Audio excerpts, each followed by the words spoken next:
மாவட்டம் தெரப்பாடியில் உள்ள சிறை மற்றும் சீர்திருத்த நிர்வாக பயிலகத்தின் இன்று 47வது பயிற்சி துவக்க விழாவானது சிறை மற்றும் சீர்திருத்த நிர்வாக பயிலகத்தின் இயக்குனர் பிரதீப் தலைமையில் நடைபெற்றது.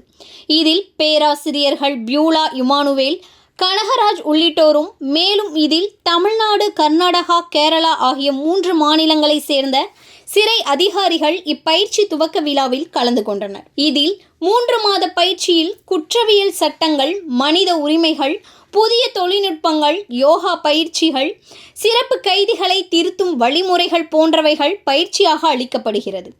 இதில் சிறை மற்றும் சீர்திருத்த நிர்வாக பயிலகத்தின் இயக்குனர் பிரதீப் பேசுகையில், சிறை கைதிகளை சிறையில் உள்ள கைதிகளாக மட்டும் பாவிக்க கூடாது.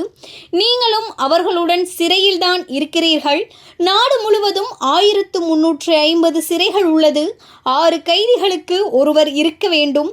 ஆனால் சிறை அலுவலர்கள் பற்றாக்குறை நிலவுவதால் கைதிகள் சமாளிப்பது சவாலாக உள்ளது. சிறைத்துறை அலுவலர்கள் ஒழுக்கமாக இருக்க வேண்டும்.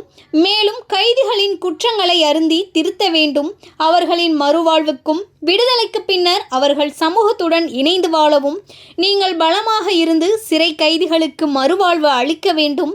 அதிநவீன தொழில்நுட்பங்களையும் அறிந்து தனித்திறனை வளர்த்து கொள்ள வேண்டும் என பேசினார்.